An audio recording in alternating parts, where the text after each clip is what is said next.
因为周杰伦的歌用普通话唱出来就是二人转。走廊灯关上，书包放，走到行李窗外望，回想刚买的书，一本名叫《半岛铁盒》，一盒黑。前一阵儿看奥运会啊，也启发了我。我觉得我们这个行业也应该向人家学习。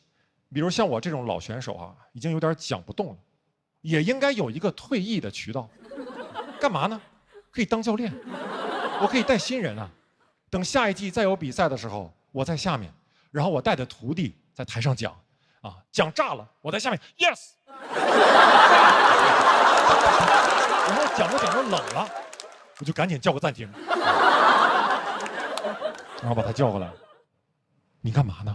啊，你现在情绪不够顶啊，平时白带你看那么多付航老师的视频了。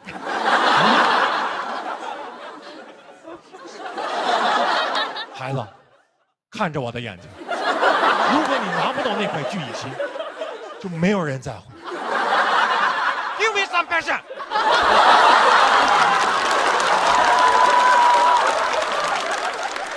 看着我的眼睛，我徒弟说 yes sir。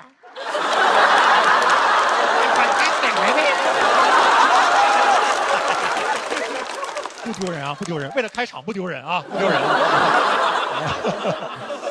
哎呦我天，学付航这一下子真是挺费嗓。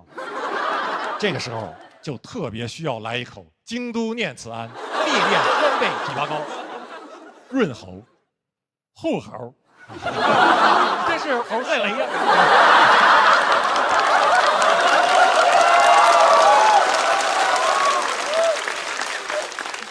最近呢，我还总想到08年那个时候呀，我还在上大学。哎，我上大学的时候，其实就经常跟同学去 KTV 唱歌啊。那个时候我就观察到一个现象，就好像我们很多人在里面唱歌的时候，都不是按照自己的方式去唱那首歌的，都是在模仿原唱，啊，包括平翘舌呀、停顿啊、重音啊。你比如点一首周杰伦的《爱在西元前》，所有人都是这么唱的啊。我给你的爱写在西元前，什么死不掉你也不要。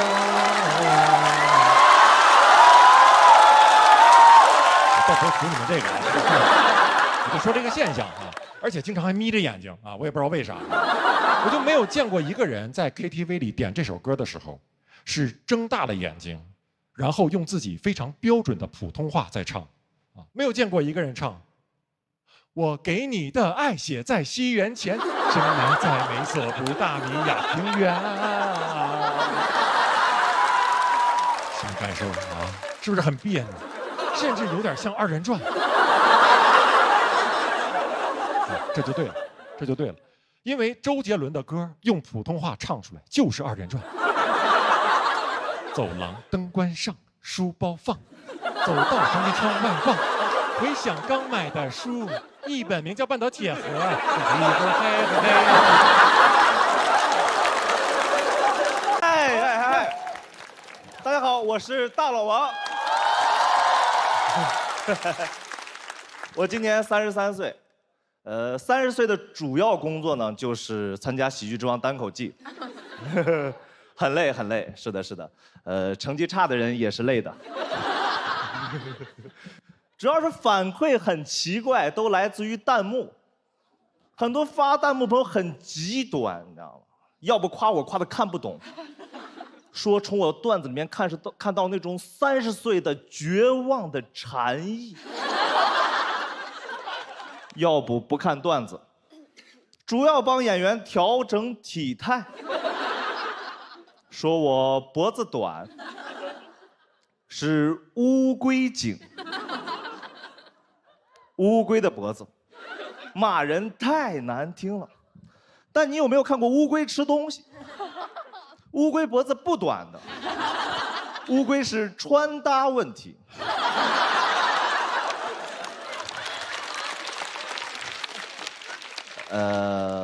我是纯短。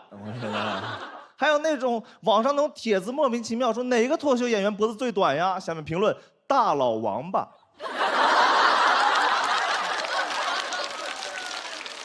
好像大家确实在大城市都很在乎体重、体态这些，我也经常减肥，看不太懂很多减肥帖子说少吃点儿。朋友说你吃到8分饱不就好了？我说吃到8分饱了，那剩下的92分怎么办啊？我其实真的，我特别讨厌是那种减肥成功的人，很烦。你有时候跟他说，今天晚上吃点好的吧。他说，抱歉，我没有热量缺口，我没有热量缺口了。我把你腿卸了就有了。但你跟你的胖子朋友说今天晚上吃点好的，他说抱歉我在减肥。你跟他说明天再减，说行。谁说胖子不爱运动的？这不是给台阶就下吗？很喜欢胖的朋友很会安慰人。你有时候就是抱怨1个月1斤没瘦，那种减肥成功的朋友就会说那种屁话。你真的做到干净饮食了吗？你真的做到好好休息了吗？你真的做到天天好好运动？你真的有为自己拼命吗？我说你是谁呀？你是多邻国呀？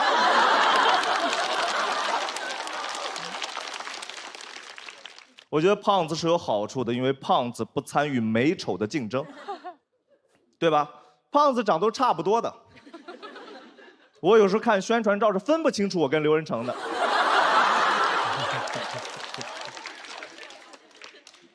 我理解不了那种减肥纯为了变帅的人。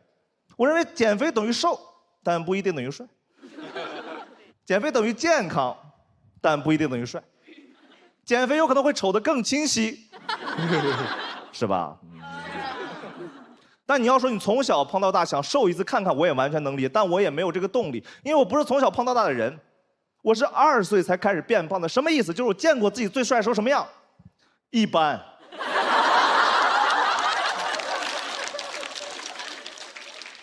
没必要的，我挺忙的，朋友，30多了，工作、生活、家庭一团糟，决定花足够多时间减肥，终于瘦到自己颜值的顶楼，一开电梯门，B2。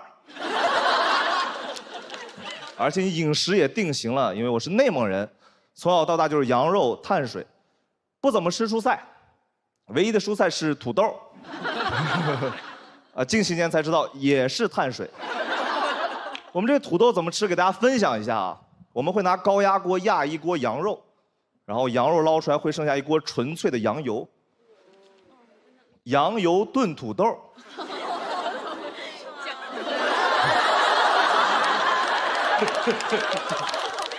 你别管现在几点，谁吃谁午睡。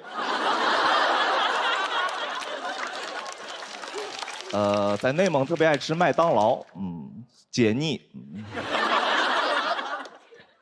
所以我完全知道为什么瘦不下来，我真的太爱吃了，我是那种吃到好吃东西会失忆的人。我吃了吗？开心。但就是这样，对吧？你年纪越来越大，你代谢越来越差，你就是身体会越来越差。我身体变差的很清晰，1年会有一个新的毛病。30岁那年脂肪肝，31岁颈椎病，32岁失眠，然后因为这些意外的养成了很多好习惯。因为脂肪肝开始运动，因为颈椎病开始不低头玩手机，因为失眠开始早睡早起，太有意思了。我现在好习惯越来越多，身体越来越差。你问我怎么养成这么多好习惯的？我说首先你得有一个坏身体。我说怎么身体差的收益这么高吗？我现在有点期待我的80岁了，成为自律博主。80岁高能量乌龟颈男孩自律的一天。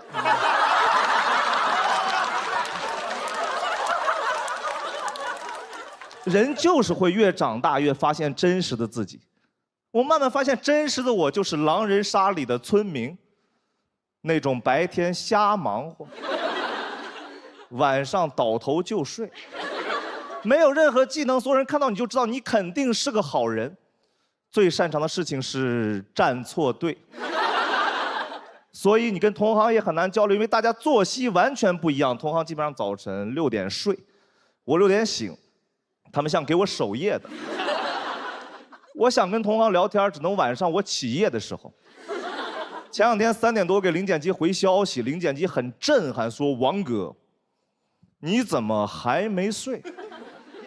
我说：“我去上厕所。”他说：“王哥，原来你用的是企业微信。”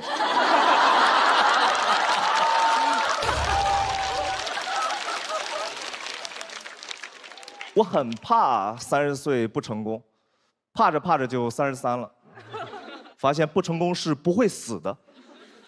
30而立是不是就是 PUA 我们的话术，告诉我们什么年纪就该做什么事儿？做不到是完全可以的，而且你发现一旦30不立，你就是可以做任何事儿的。一旦30不立，其实你就可以31立，或者32立，然后33直接知天命。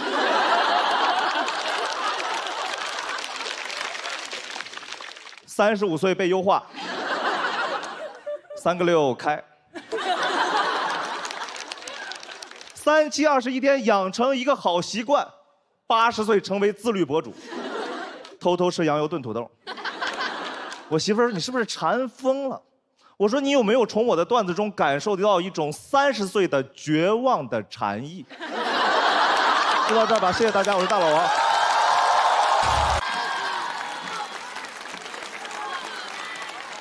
嗨，大家好，我是佳。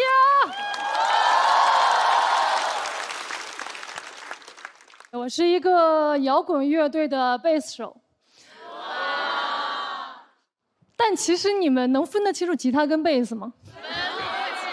我身边很多人都分不清楚，甚至有人会问我说：“你的贝斯是吉他吗？”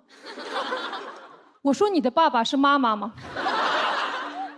他说：“我以为你们乐器也分地区，南方叫贝斯，北方叫吉他。”我说：“那我住在秦岭淮河，该不会弹的叫贝吉他吧？”干摇滚乐很不挣钱，所以我身边很多的乐手朋友的经济常识非常的贫瘠。今年3月份我们演出，我问他们，我说：“你们退税了吗？”我队友说：“摇滚乐不需要退税。”我说：“我退了2000。”他说：“啊，快教我。”当时就帮我朋友退了500块钱，他整个人特别兴奋，他说：“哇，齐友你也太厉害了，你都会钻上面空子了。”我说这个钱是正规途径，是国家本来就应该给我们的。他说都懂都懂，我就知道他没懂。他跟所有人说国家今年要给每个乐手发500块钱。就会有人过来问我说听说今年有那个摇滚乐补助，去哪儿领？我说对，今年干摇滚有国补。那天帮很多朋友退到税，所以那天整个晚上，整个 live house 所有摇滚乐手全在退税。整个国家最叛逆的一群人在干最遵纪守法的一件事。同样是艺人，有的明星偷税漏税，摇滚乐手不会退税。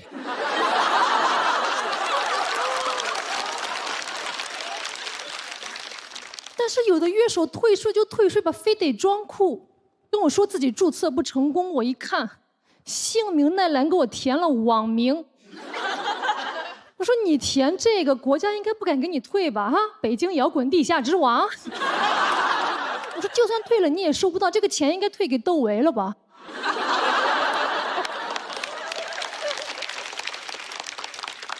最后终于注册好了，跟我说不许告诉任何人我退过税。我说 OK 哈，突然发现哥们儿多想，根本没到起征点呢。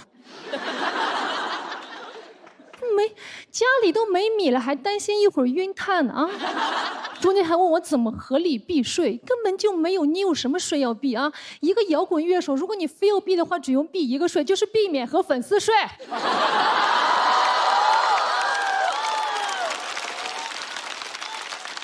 我觉得太不酷了，你不知道可以退的吗？我说可以退，你就开始想着避税。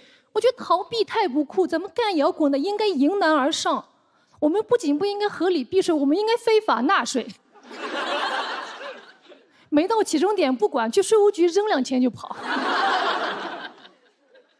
确实很穷，但我觉得穷是摇滚乐的精神之一，对吧？所以很多时候你不是穷，你只是很摇滚。你穿的不是2手衣服，是新裤子。住的更不是什么合租房，是万能青年旅店。在我眼里，我觉得干摇滚挣不到钱是件很浪漫的事情，琼瑶。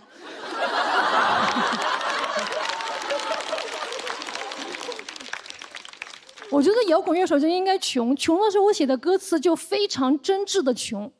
我最爱去的唱片店，他也没撑过那个夏天。为啥没撑过？因为他只看不买。那么火了之后，他写的歌词虽然也很穷，但你总感觉他偷偷接商务了。可是我把吃卖了。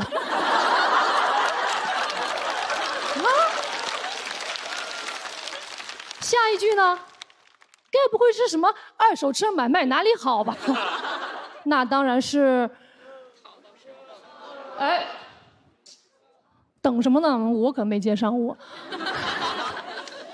不挣钱，所以不能挑活，所以接过一些奇怪的演出。我们接过一个景区的活，到了发现这个景区是一个寺庙。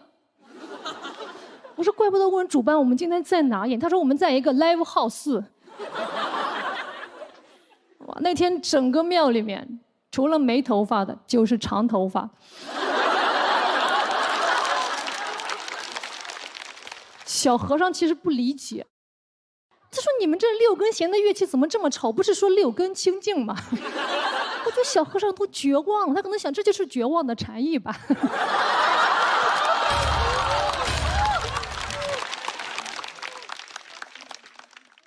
就感觉我们在这儿演摇滚乐特别不合适，感觉那个被杀死的石家庄人立刻就往生了。而且总感觉我们想跟寺庙比一比，就虽然有轮回，但摇滚不死。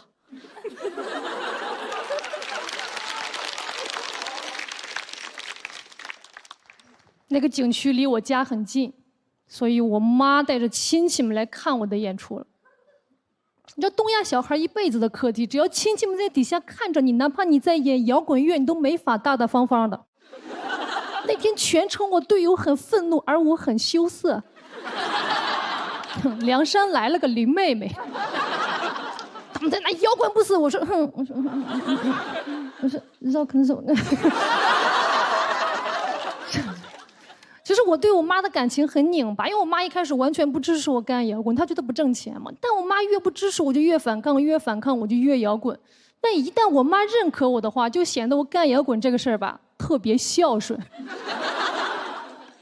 其实我一直在想，我说虽然我妈一言不发，但会不会我妈其实内心已经认可我了？会不会我演出到家就看到我妈给我买了一把崭新的琴？如果真的看到我，就会眼含热泪对我妈说：“我说妈，你买的这是吉他。”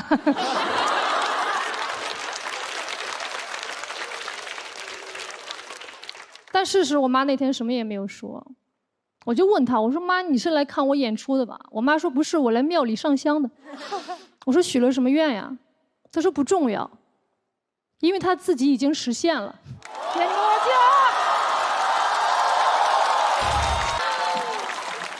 Hello， 大家下午好。来到我口音的世界，好不好？好。哎，我叫曾勇，我从小是出生在云南的一个小山村里面。直到我长大一点出去读书，我才发现我特别的土。我记得当时我其他的同学都穿上那个名牌鞋，我穿的是那个山寨鞋，不是假鞋，是我们山寨自己做的鞋。还有一个特点是，你们也看得出来，我长得特别黑，从小黑到大。哎，小时候我为了变白，我也悄悄用过我们云南的一些配方。小时候给自己喷那个猛男白药，确实有用。喷完之后，没有人说我黑了，都说我体味重。还记得当时读书的时候，有人传说我长得黑，说我特别不好惹。听说我在道上有很多兄弟。哎，当时我社会都没出过呀。我当时想的是，他说的那个道，不会说的是那个赤道吧？赤道。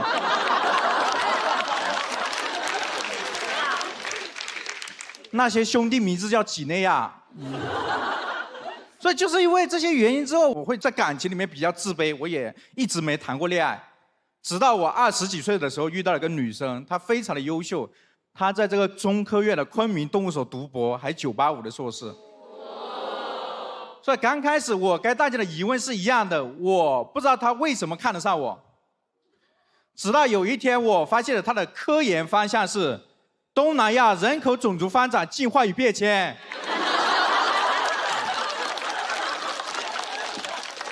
怪不得刚跟我在一起就说要叫我父母。但是第一次约会的时候，我还不知道他的科研方向嘛。哎，他问我说：“张勇，你们家有没有什么家族的族谱、民族的族谱呀？”我当时在想，这女孩不一般呀啊！看上我这个高贵的哈尼族血统。我还跟他说：“我说你不要着急嘛，你都还没有毕业的嘛。”后来我才知道，没有我家的族谱，他毕不了业。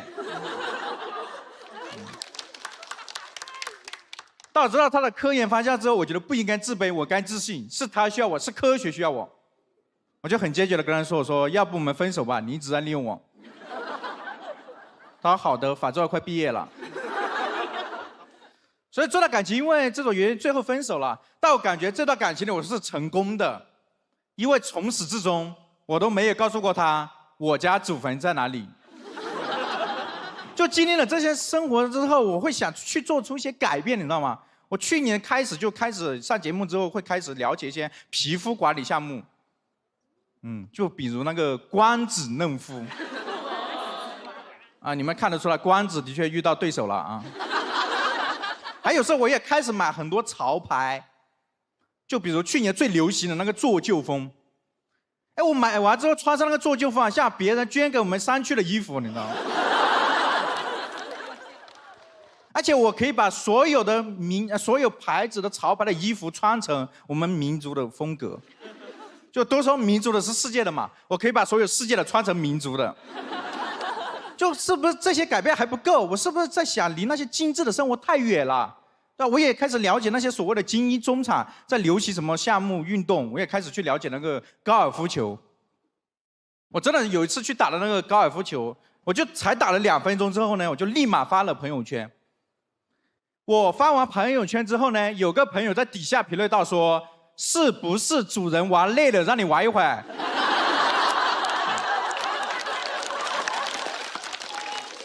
我很生气啊！打球什么累的嘛？刚刚捡球的时候才累。所以经历过这个事之后，我打高尔夫球的心态都变了。我不是想把它打入洞好，我是觉得打得越远越好，越远越好，让那个捡球的球童辛苦一点。哎，想不到那个球童呀，开着个铲车就把所有的球都吸下来了。我在想，果然我的人生再怎么努力，就是干不过有产阶级。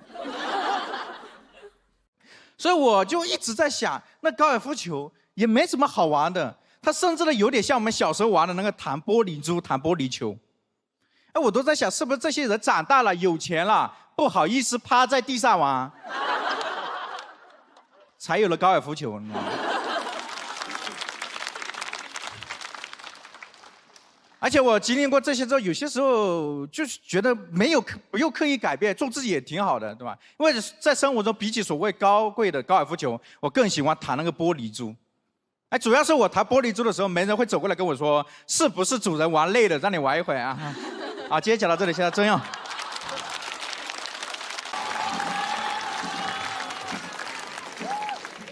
嘿、hey, ，Hello， 大家好，我是李卓妍，2楼的朋友李卓妍，我是嗨。今天想要讲讲纹身，不用担心啊，我问过了，是可以讲的啊。我纹身是为了当一个狠人。我是初中的时候就有这个想法了，因为当时我也是短发，会比现在再长一点点，但由于我长得有男有女的。所以在别人眼里，我可以是短发女，但通常是个长发男。所以男生愿意跟我玩嘛，但都挺没轻没重的。有一次，他们拿了我的手机去玩，真的是玩手机。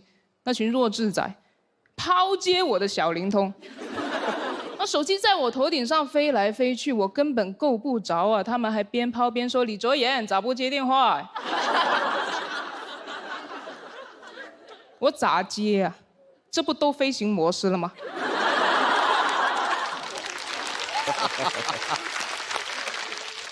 我去找老师嘛，老师帮我把手机拿回来了，然后顺便把它没收了。说学校本来就不让带手机，我说班长不也带了吗？他说人家班长成绩好，不会影响学习。我说也没影响我的呀，我不一直垫底吗？他说如果想要拿手机回去的话，只能叫家长。我当时打了1圈电话，叫来了我大伯。我印象中大伯的脸一直是红的，小时候我不知道那是因为他酗酒，还以为是因为他仁义。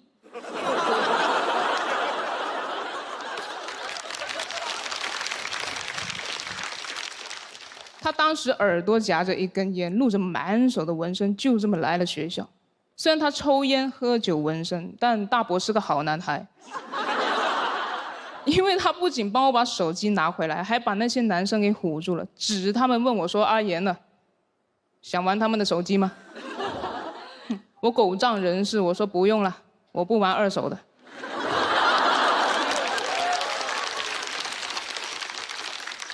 以前我以为在学校里面只有成为了学霸或者校霸才不会被找麻烦。我不想当校霸欺负别人，当学霸过程太漫长。要不我当大伯吧，纹个身就好了呀。因为同样是墨水，刺在皮肤上，比装进肚子里要快得多了。学习我得日日夜夜头悬梁。但纹身只需1个小时锥刺股。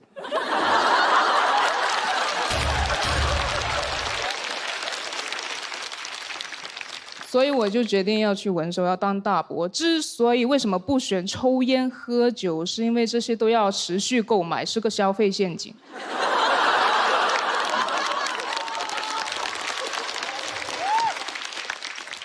纹身一次管一辈子是长期主义啊。但我的钱不多，我只能去那种最便宜的纹身店。就一般的纹身店会称自己为工作室，我去的那个只能称为窝点。就是那种从正什么鸡排跟蜜什么冰城中间的楼梯上去，在2楼，挺隐秘。我一开始也差点没找到，幸好水王用甜筒指着。那纹身师把我赶走，他不让未成年人纹身。他说：“你好歹把校服脱了再上来。”我说：“我高3了，18了。”他说：“你别撒谎了，你连喉结都没长出来。”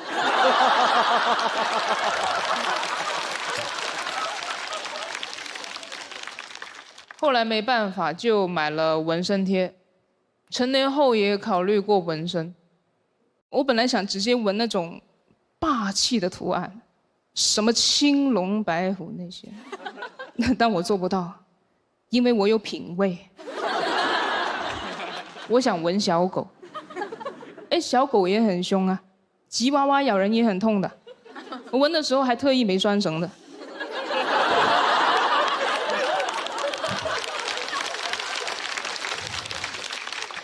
我一直在经营我这个狠人设嘛，我不抽烟的，但如果有人给我递烟的话，我就会说我戒了。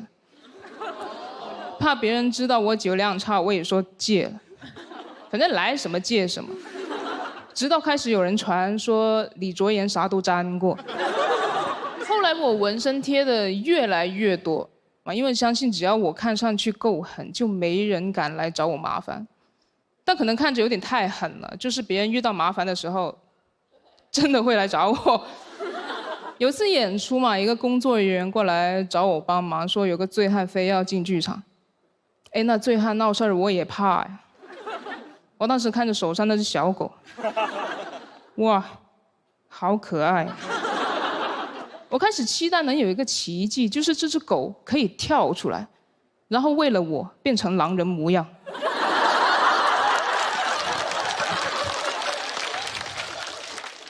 我只能硬着头皮过去了。我边走边卷袖子，想要露出更多纹身，即使我穿的已经是一件短袖了，所以看着特别滑稽，像是一个鼓起勇气去打疫苗的小孩。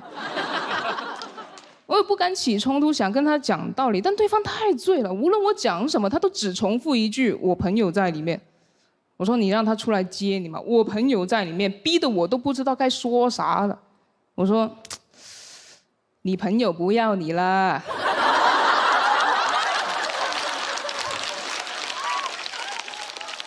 我俩就这么一来一回，持续了起码5分钟，像是一对糟糕的漫才组合。他人走之后，工作人员过来跟我说：“哎呀，幸好你来了。”但是我挺后怕的，我跟他说：“下次这种事要不先找别人吧。”然后他说：“其实我问一圈了，只有你肯来。”我当时就愣住了。对呀，保安咋没来呢？其实纹身没有让我变成一个狠人，它只是我对大伯的一场 cosplay。结果那个工作人员到处添油加醋的说我有痘很多痕，但也一次都没提过我的纹身。所以我再想想哈，我可能之所以觉得大伯狠，可能也不是因为他的纹身，而是因为那天在学校里面我打了1圈的电话，只有他肯来。讲完了，谢谢大伯，也谢谢你们。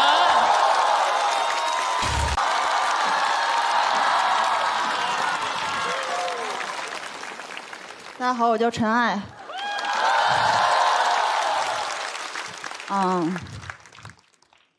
其实我比正常人少了个东西，不是脑子啊，是阑尾。因为我之前不想上学，就装病切了。对，因为上学的时候一直有个女生欺负我，然后有一次学校春游，中午吃饭的时候，我发现我吃的被她扔了，就没吃饭。然后下午走着走着就觉得肚子有点疼，捂着就蹲下了。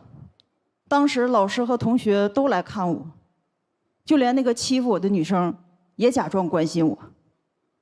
我不知道你们会怎么想啊，但我当时就一个想法，我不能好。然后我妈带我去医院检查，当时给我检查的是一个年轻医生，他就用手在我肚子附近到处按，问我哪儿疼，但我根本说不出来。本来有以为要被拆穿了，结果那个医生特别负责，他看我支支吾吾，还以为自己按太轻了，就开始使劲儿，然后就不用装了，按哪儿都疼。查到后来，我妈都想制止，说医生别查了，我们快治不起了。但还是没有结果。我看见那医生脸上出现质疑，他可能想怎么自己学到的知识，就是不能准确找到我的病根儿，因为病根儿在6年3班倒数第2排。摁我没用，你得摁住他。然后我为了不被欺负，就天天装病，说难受。我妈带我去不同的医院检查，那段时间可以说是见证了演员的诞生。首先疼这个事儿，光说我妈是不信的，要一边捂着肚子，再配上一点痛苦的表情。我当时就知道我妈不吃文本。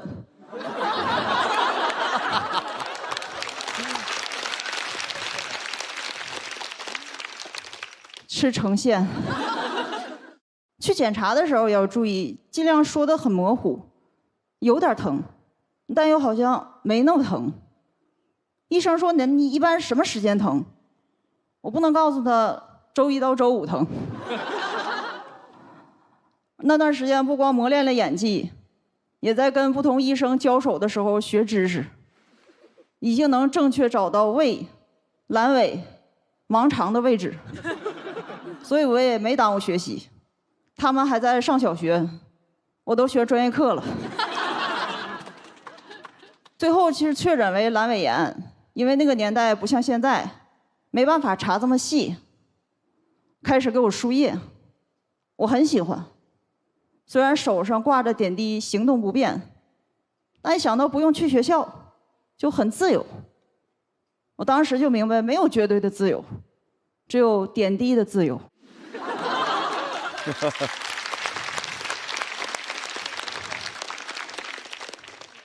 但医生坐不住了，他看我打了2个月针都没好，就提议手术。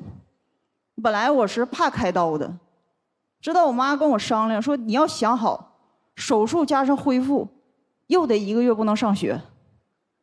我心想，那还等什么呢？赶紧开始吧，再拖就要暑假了。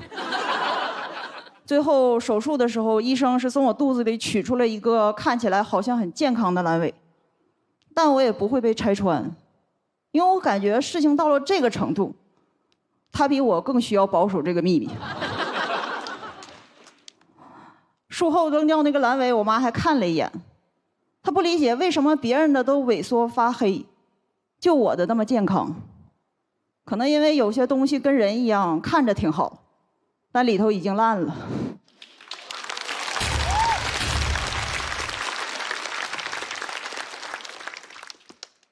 然后这个事儿过了很久，直到前几年《黑暗荣耀》播出的时候，我哭了。尤其看到文东恩身上那么多疤，想到我自己，一个都没有，只有一个阑尾的疤。因为他很会打我，能既让我疼，又不把我打坏。因为比起打坏我，他更享受那种让我害怕他的感觉。经常跟我说：“信不信我揍你？”他不想当个坏人，他想给我当妈。然后，所以你们可能觉得这事儿有点夸张，但我始终觉得我是赚的，因为比起开刀，那种不知道什么时候要被打的恐惧，更让我痛苦。所以我这也是一种自保，就像壁虎断尾，只不过我断的是阑尾。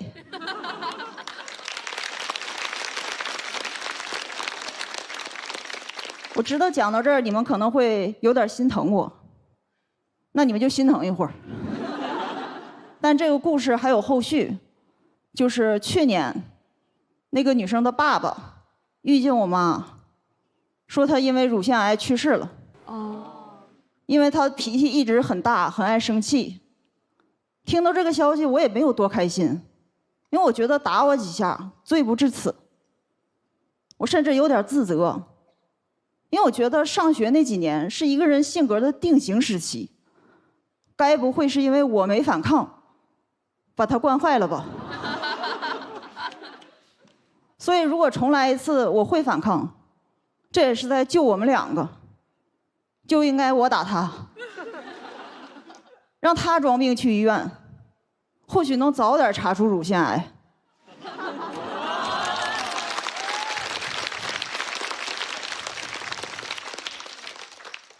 我要教会他一个道理。打不死你的，只会让你更健康。